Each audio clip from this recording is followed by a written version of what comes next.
the days of the PlayStation, 2D platformers were incredibly common, with many developers trying to replicate the huge popularity of Mario and Sonic. Of course, more often than not, many of them were nowhere near as good as their contemporaries, but once in a while something would come along that not only succeeded in being just as enjoyable, but in some ways even surpassing its clear inspiration. This is where the adventure of Little Ralph comes in, which sees you taking on the role of a man who finds his village engulfed in flames. As the embers burn, the demon responsible appears and turns Ralph into a little boy and kidnaps his childhood friend before making its escape. All hope seems lost, but before his very eyes a mystical sword appears and Ralph knows what he's got to do: track down the demon, save the girl and get revenge. This takes you across a variety of levels where you're met with a huge range of enemies to take out, but instead of being able to jump on them, your sword is the only means in which to destroy them. You've got a basic swing as well as a more powerful charged attack that can deal with larger groups of enemies. It can also be used for deflecting incoming projectiles by timing your swings just right, and when coupled with one of the many items you can find such as shields, Ralph is more than up to the task. One of my favourite things about the game are the boss fights, which completely transform it into a 2D fighter. During these moments you've got two buttons for attacks, and when used with the typical D-pad motions, you can perform special moves that give you an edge when facing down these far more daunting enemies. When it comes down to it, the adventure of Little Ralph deserves to be as well known as the most popular platformers out there. With its unique take on the genre, incredible visuals and soundtrack, it's one game that deserves to be in every PlayStation owner's collection.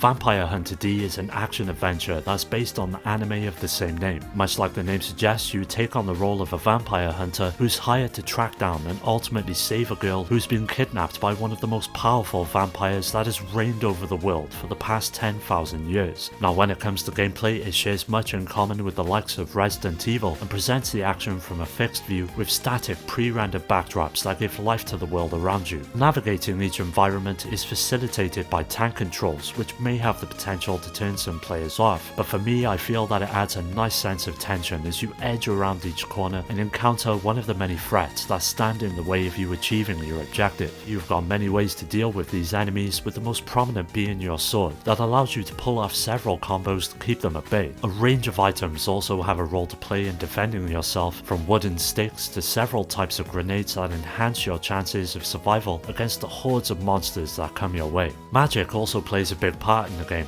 with the player having the option to consume the souls of their enemies that replenishes your health as well as builds up attack magic, which can be used to get out of some of the more challenging situations you'll find yourself in. I highly recommend this game to fans of the anime as well as those who are fond of Resident Evil. It's a really good action title that does its namesake justice, and although the tank controls may be a detriment to its overall appeal, it's still definitely a game that would make a welcome addition to anyone's collection.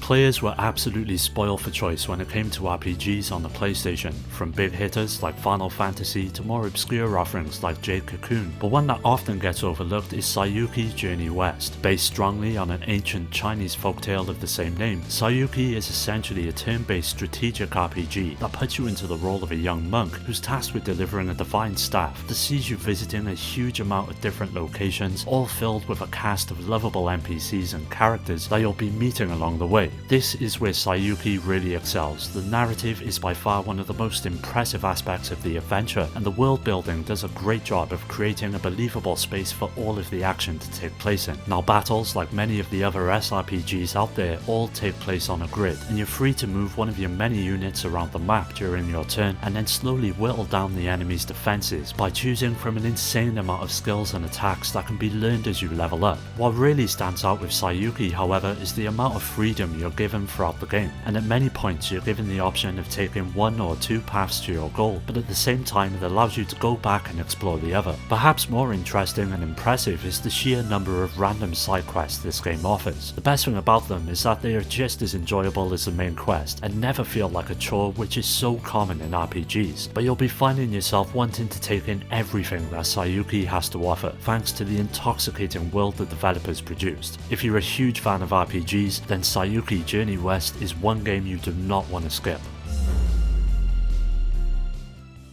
The PlayStation was home to some incredible 2D fighting games, but one game that often gets overlooked is Advanced VG2. It all takes place in a near future Japan and revolves around a tournament that's set up to determine the strongest woman in the country. Of course, as with most fighting games, there's a huge selection of characters to choose from who each bring their own unique qualities to the table. They all share a string of basic moves such as punches, kicks and throws, but what helps differentiate them all are the several special moves they all possess. Gameplay wise, it's a 4-button setup, with each of them corresponding with light to heavy attacks and combining them with directional movements to pull off your specials. Rounding out your options when it comes to combat are your super attacks that are dependent on a special meter that fills when you either deal out damage or take it yourself, and by filling it you're afforded one stock of energy which you can use for a number of these abilities, but some of them require more than one, so choosing when and how to use them soon becomes one of the most important aspects of each fight. Now by far the most impressive aspect of Advanced VG2 has to be its visuals. Sure, it's all presented in 2D, but instead of the stages being static, they expand and contract depending on the distance between both of the characters on screen. It's a great effect that adds a real intensity to each fight, and when coupled with the fast-paced gameplay, all of them feel just as engaging, regardless of who you find yourself up against. Overall, Advanced VG2 is a solid 2D fighter, with uniquely designed systems and a tightly balanced roster, making it one of the best options on the PlayStation if you're on the lookout for a new fighting game to jump into.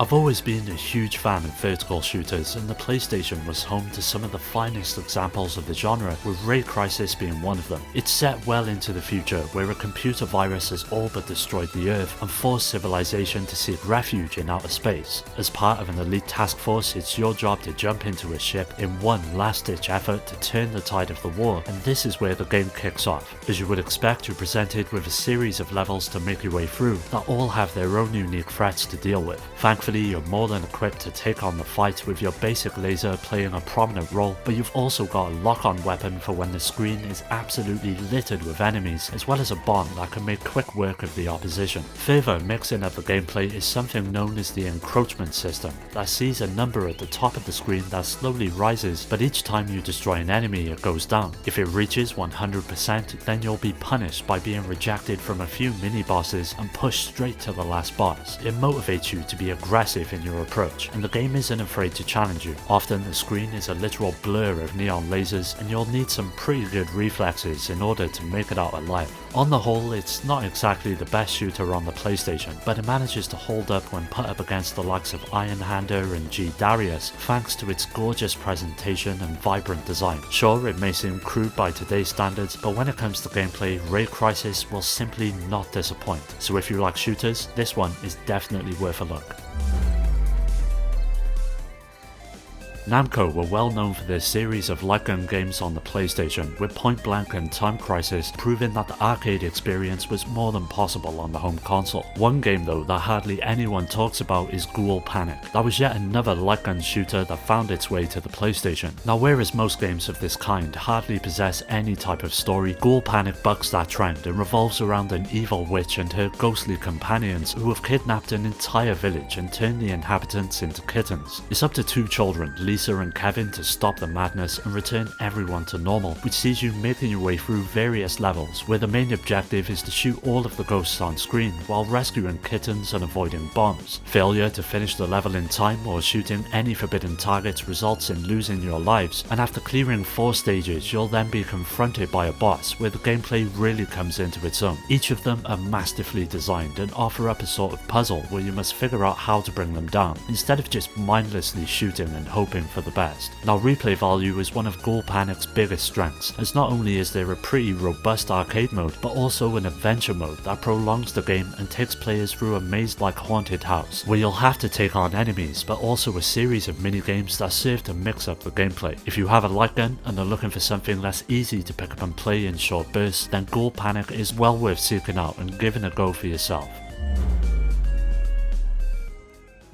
Mega Man Battle and Chase is likely one of the most obscure entries in the long-running Mega Man franchise, and instead of offering up another side-scrolling platformer, the game would instead take the action to the racetrack. It's clearly modelled after Mario Kart and brings together a bunch of characters from the Mega Man series who all come along with their own specific attributes and abilities, such as better handling or improved acceleration that will help you out on the road. But what makes this game stand out amongst the many others like it is how the environment is used during each race, and just how closely it's all tied to the gameplay. Scattered across each track are several obstacles such as cones, mines and differing sets of enemies that when taken out give you points. Once you've reached a certain threshold, you'll have the option to activate your item box, where you're free to use one of the many different weapons or effects you'll likely know from other races of the same kind, like remote control bombs you lay behind you, temporary speed boosts, invincibilities and a lightning strike that hamper all of the other races around you. On top of this, each character has their own specific special moves, from built-in shields that can move to the front or back of your vehicle and shield you from incoming attacks, to shots from your buster gun that can be charged up for a more devastating effect. This aspect really adds to the mayhem and especially shines during multiplayer where the game is at its best. Mega Man Battle and Chase is a great looking game with a solid soundtrack and fun gameplay that might not have been the most cutting edge on the PlayStation, but was given an extra boost by the sheer charm of the Mega Man universe and the polish that Capcom so often bring to their games. If you can find it for a good price, then don't pass on this forgotten gem.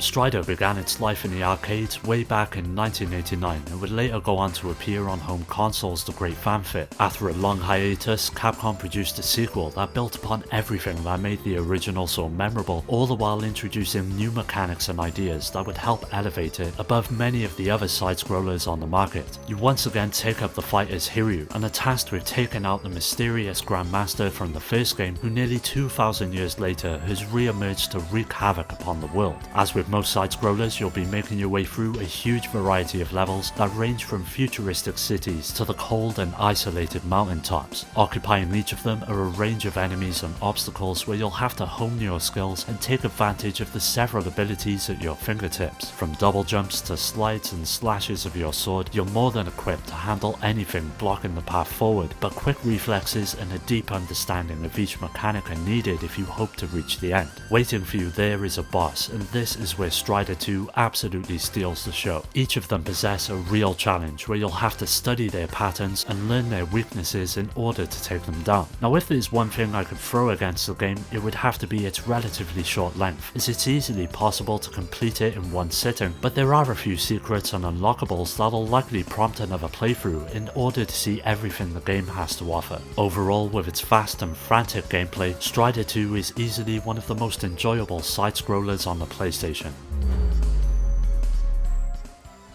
There's no denying that Mario Kart 64 was a huge success for Nintendo, which prompted many copycats to offer up their own spin on the kart racing genre. But calling Speed Punk's a mere clone would be doing it a huge disservice, as not only does it emulate its clear inspiration competently, it manages to add in a few ideas of its own to help it stand out. Naturally, as with most kart races, you get to choose from a range of different characters and vehicles, which all have their own unique attributes. May that be better acceleration, handling or top speed, that all have a noticeable difference once out on the track. Now, even though getting first place is the main goal, it's not just simply about racing, as items and weapons are just as important as being able to make your way around the track. Scattered throughout the environment are several power-ups that, once driven over, randomly give you a selection of weapons or items. From homing missiles to simple speed boosts and shields, each one of them has a role to play throughout each race, and taking advantage of them at the right time is the key to coming out on top. Now, one aspect of the game that stood out to me were the visuals. The somewhat playful and colourful makeup lends the game a light-hearted feeling that translates perfectly to the easy pick-up-and-play nature of the experience, making it a great choice if you're looking for something that the whole family can enjoy together. Although it doesn't quite reach the same heights of Crash Team Racing, Speed Punk still manages to elevate itself above many of the other kart races on the system, so if the genre is something you enjoy, make sure you give this one a look.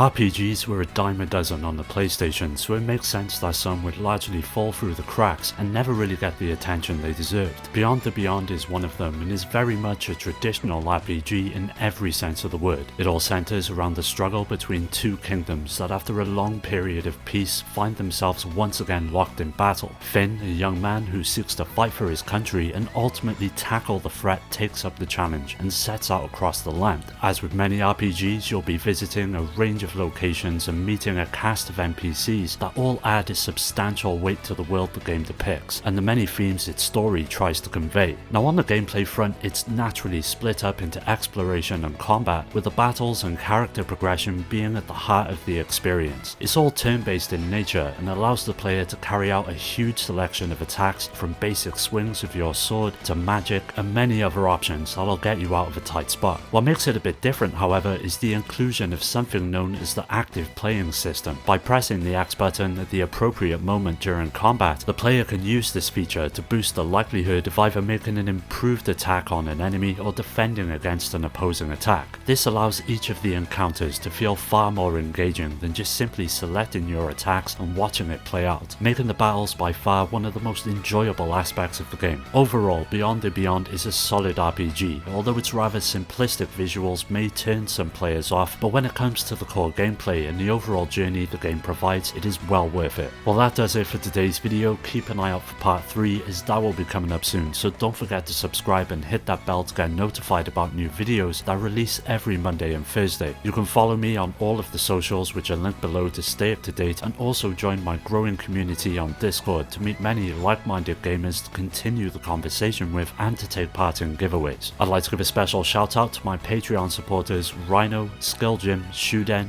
Richard, Amy, Daniel, Dio, Omar, Strider, Pierre, Carl, Awesome Jacket Dude, Maximus, Scott, Alfred, Terry, Ryan, Alex, GameCube Galaxy, Curse Salaryman, Fake, and Paddy J for their continued support that helps make these videos possible. If you're interested in joining my Discord or supporting the channel through Patreon, you'll find all of these links down below. As always, thanks for taking the time to check the video out. I'll catch you next time.